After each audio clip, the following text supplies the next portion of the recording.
Mabuhay! Welcome po mga kababayan, sa ating Alf Aram channel. Ito po ay one-stop channel na may sense at values. Hangad at nais po ng channel na ito, ang makapaglingkod sa ating mga kababayan sa pamamagitan ng pagbibigay linaw, at tamang pagpapahayag ng katotohanan, na may matibay na batayan at walang halong bias, discrimination, at exclusivism o division. Ang hangad po ng channel na ito ay may parating sa mga tao ang katotohanan bilang public service na walang inaasahang kapalit. Do not deny yourself to know the truth. Free your mind from delusions. Stand on your own under the truth.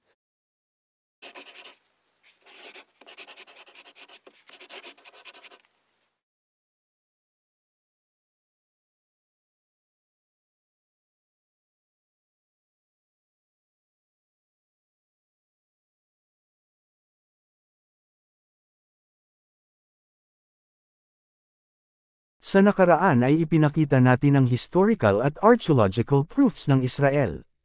Ngayon naman ay ating tatalakayin kung ang mga modern-day Palestinians ba ay may katibayan din sa kasaysayan na sila ang tunay na may karapatan sa territory na kung tawagin ngayon ay Palestine. Sino ang mga Palestinians? Totoo kaya ang sinasabi ng iba na sila ang ancient Philistines na dating nakatira sa Promised Land at sinakop ng Israel? Alamin natin.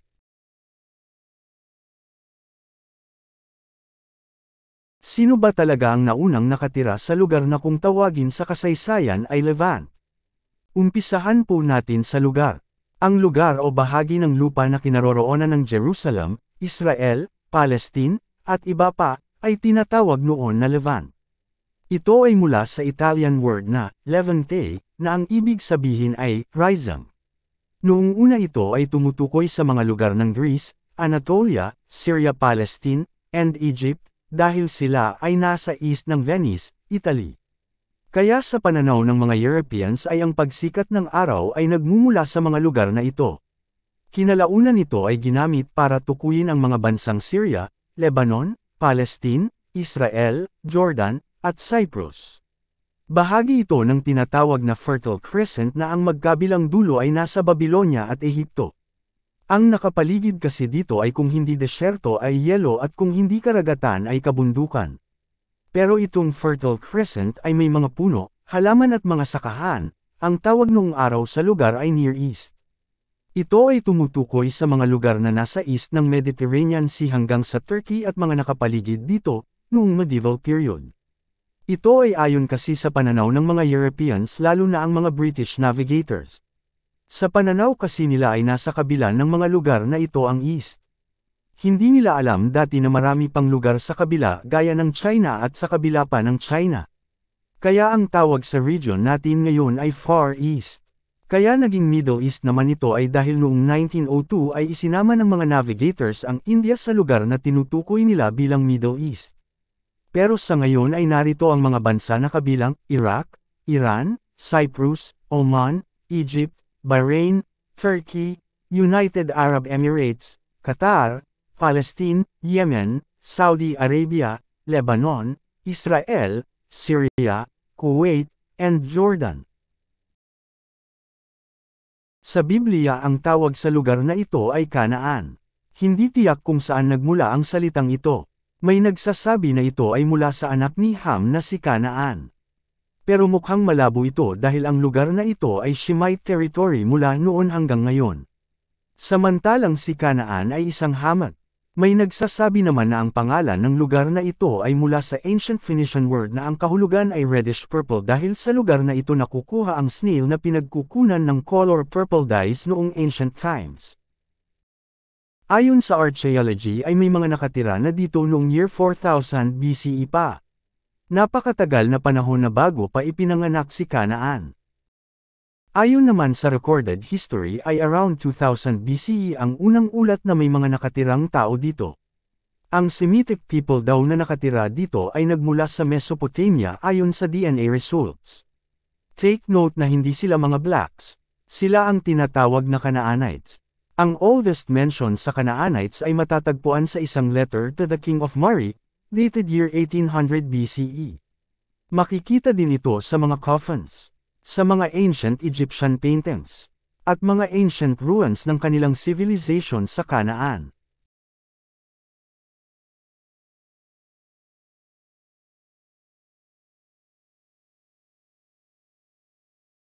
Ayon sa Biblia ay inutos ng Elohim sa mga Israelites na patayin lahat ng mga Canaanites at ilan pa. Pero hindi ito sinunod ng mga Israelites. Ang totoo ay may mga labanan pa sa pagitan ng mga Canaanites pagkamatay ni Joshua. Kaya nangyari ang hindi dapat mangyari, nahawa sa idolatry ng Canaanites ang mga Israelites bandang huli, ito sana ang dahilan kung bakit pinapapatay sila lahat ng Elohim. Sa kalaunan ay tuluyang nawala ang mga Canaanites at may nagsasabi na humalo na sila sa mga Phoenicians o modern-day Lebanon. Ang isang halimbawa nito ay ang Canaanite woman na mula sa Phoenicia noong panahon ng Messiah. Pero ang tanong, inagaw ba talaga ng Israelites ang lupain ng mga Canaanites? Hindi ito inagaw ng mga Israelites. Binawi lang nila kung ano ang lupang dati ay sa kanila. Bago pa napunta sa Egypt ang mga anak ni Israel ay tinawag na itong Land of the Hebrews.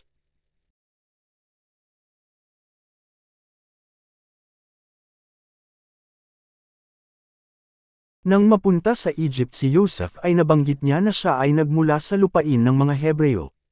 Kaya bago pa nagpunta sa Egypt ang mga Hebrews at bago pa naganap ang Exodus, ay dati nang tinatawag na Land of the Hebrews ang Promised Land.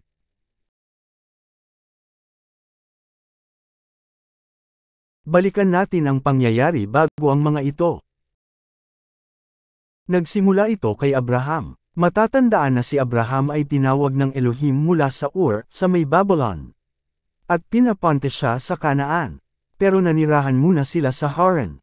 Pagkamatay ng kanyang ama na si Terah, ay nagpunta na siya sa Kanaan. At doon ay naging napakaunlad ng buhay niya kasama ang kanyang pamangkin na si Lot. Kinailangan na maghiwalay ni Abraham at ni Lot upang maiwasan ang sigalot ng kanilang mga tauhan sa bukid. Si Lot ay nagpunta sa Jordan Plain kung saan nandoon ang Sodom at Gomorrah. Si Abraham naman ay nagpunta sa Hebron. Sa panahong ito naman naganap ang pag-aaklas ng Sodom at 4 pang kaharian, laban sa pamamahala ng Mesopotamia. Kaya nilusob ng hari ng Elam kasama ang iba pang mga hari sa Mesopotamian Empire, na binubuo ngayon ng modern-day Iran, Iraq at Turkey. 5 kaharian laban sa 4 na kaharian. Ito ang pinakaunang nakatala na digmaan sa kasaysayan ng Biblia. Tinawag itong The Battle of Siddim. Natalo ang Sodom, Gomorrah at iba pa kaya tumakas na lang ang kanilang mga hari, isa na ang hari ng Sodoma. Kinuha ni King Chedorlaomer ang mga kayamanan nila at dinalang bihag ang ilang mamamayan, kasama na si Lot na pamangkin ni Abraham. Nang mabalitaan ito ni Abraham ay inipon niya ang mga bihasang tauhan sa labanan na umabot ng mahigit 300 lamang, 300 warriors laban sa 4 kingdoms. Pero natalo sila ni Abraham, nabawi si Lot at napakalaking kayamanan ang nasamsam at naiuwi. Ibinigay ni Abraham ang 10% ng lahat ng kayamanan na nakuha niya sa High Priest of the Most High sa Salem.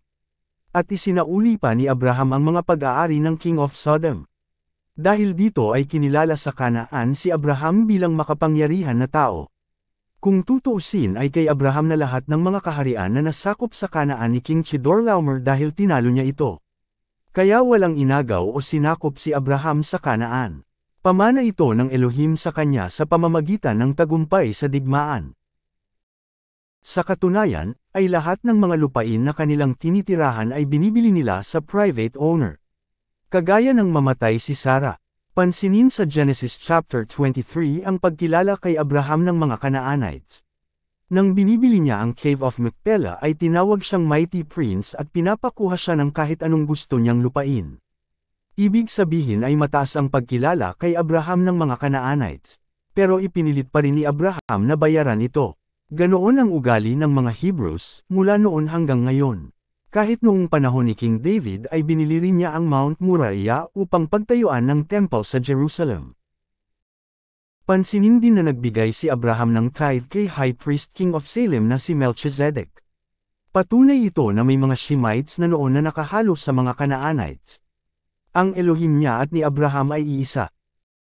At pansinin din ang Salem, ito ang modern-day Jerusalem. Salem na o Jerusalem na ang tawag sa lugar na ito mula pa noong sinaunang panahon.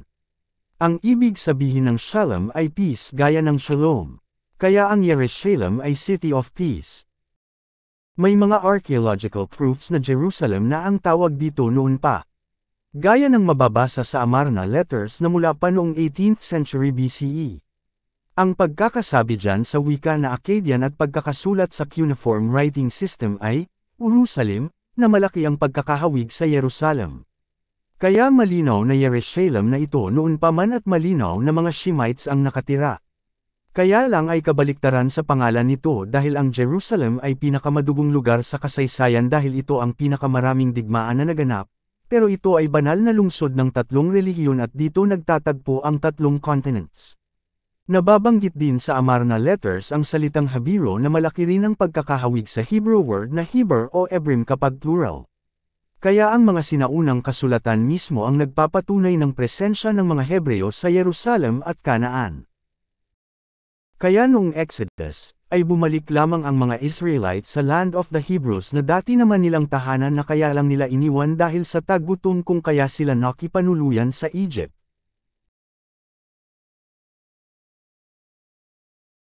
Sino ang mga Philistines? Saan sila galing? Ang mga Philistines ay mula sa mga tinatawag na Sea Peoples, na lumusab at sumakop noong 12th century BCE sa mga Hittites o modern-day Turkey, Levant o Canaan, at Egypt. Ang mga Sea Peoples ay isa sa mga dahilan ng pagbagsak ng Bronze Age. Sila ay galing sa Aegean Sea, gaya ng Island of Crete na tinatawag naman sa Bible na Captor.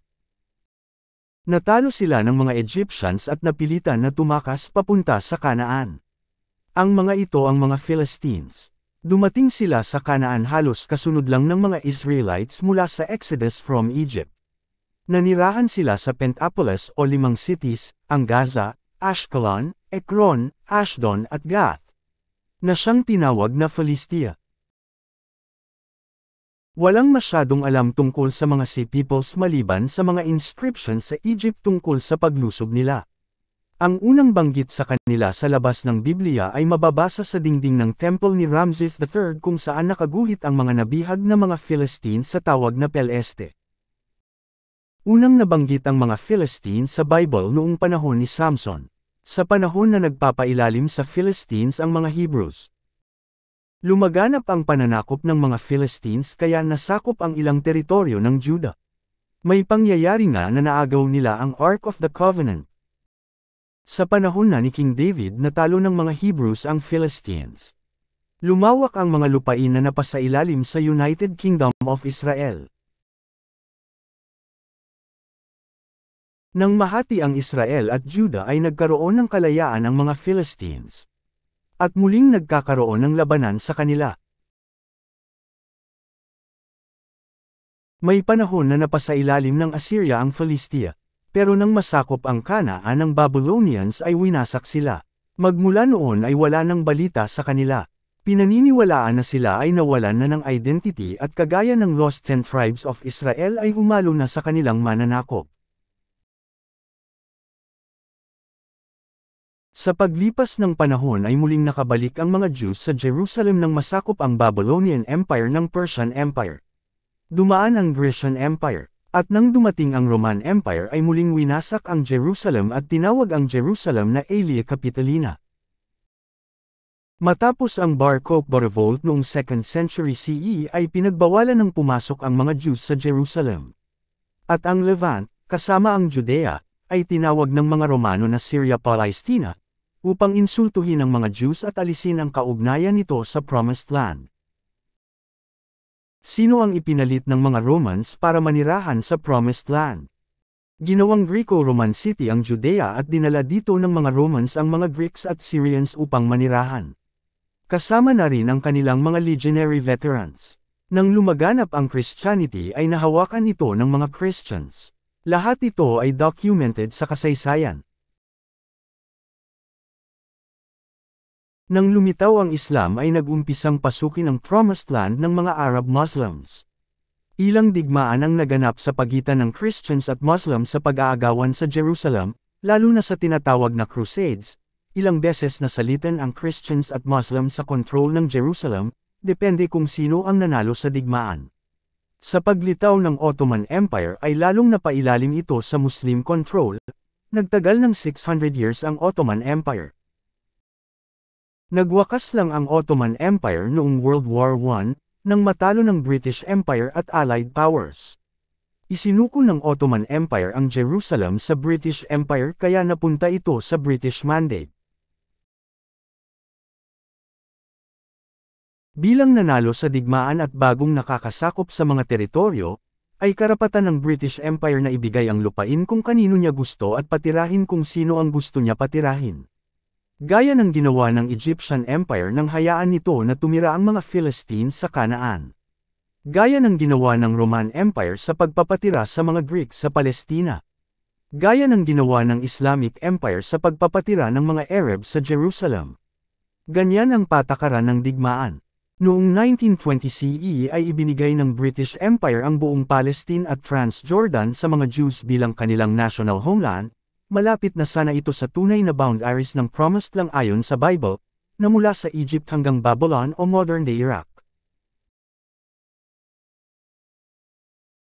Subalit noong 1922 ay nabawasan ito sa paglabas ng Mandate for Palestine ng League of Nations. Hiniwalay ang Transjordan upang ipagpaliban muna ang pagbibigay dito. Sa kabila ng lahat ng ito, kahit na ibinigay na ng British Empire at League of Nations ang Palestine sa mga Jews, ay hindi po ito libre na kinuha ng mga Jews mula sa mga Arabs. Binili po nila ang mga lupa sa mga Arabs ng 10 doble pa sa market value nito. Ganoon po talaga ang ugali ng mga Hebrews mula pa kay Abraham. At ang mga nadagdag ay nasakop nila dahil natalo nila ang mga sumalakay sa kanila. Ganoon talaga ang patakaran ng digmaan. The winner takes it all. Kaya hindi po ito bigay o hiningi lang ng mga Jews mula sa British Empire. Ngayon na naipakita na natin ang kasaysayan ng tinatawag nila na Palestine mula sa umpisa hanggang sa kasalukuyan, ay sino itong mga modern-day Palestinians? Sila ba ay Canaanites? Sila ba ay Philistines? Ang sagot ay pawang hindi. Hindi sila mga Canaanites o nagmula sa mga Canaanites. Dahil ang mga Canaanites ay matagal nang naglaho. Hindi rin sila ang Philistines, dahil noong panahon pa ng Babylonian Empire sila naglaho. Ang mga modern-day Palestinians ay mga Arab Muslims na nahaluan ng mga Greeks, Turks at Syrians. Samantalang ang mga Jews ay mayroong walang putol na kasaysayan. Kasama na ang mga pag-uusig, pag-api, pagpapalayas, at iba pang kalupitan ng ibang bansa sa kanila.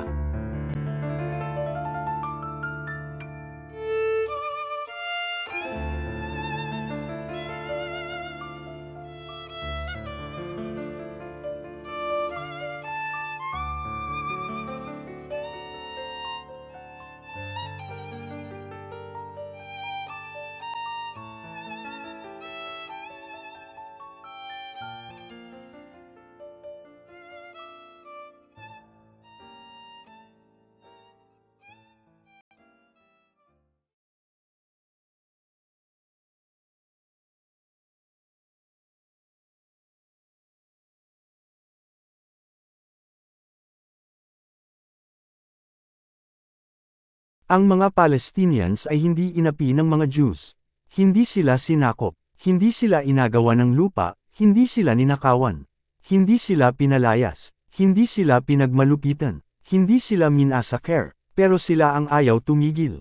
Mapapatunayan ang kabutihan sa kanila ng mga Jews mula sa umpisa. Kaya lang ay sa ibang video na lang yan.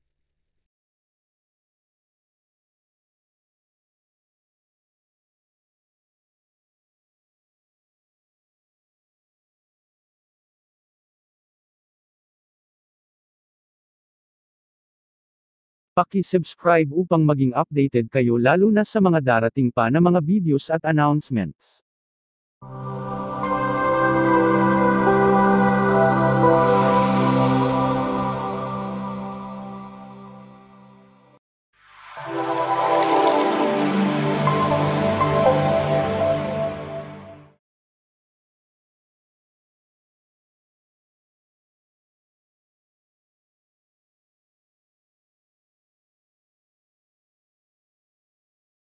Kung inyo pong mamarapatin, ay bukod po sa pag-subscribe, ay paki-like po ang aming video kung inyong nagustuhan, at pakisuyo na rin po na e-share at huwag kalimutan na pindutin ang notification bell. Kung kayo po ay may katanungan, puna, at anumang concern ay paki-comment po sa ibaba. Kababayan, maraming salamat po ulit sa inyong panahon at panunood. Huwag po ninyong kalimutan na ibahagi ang channel na ito at ang mga videos nito upang mas marami pa ang makaalam ng katotohanan at mabuting balita. Yan lang po ang maliit na pabor na hinihiling namin. Muli, ay maraming salamat po sa inyong mga kababayan. Mabuhay po kayong lahat, hanggang sa muli.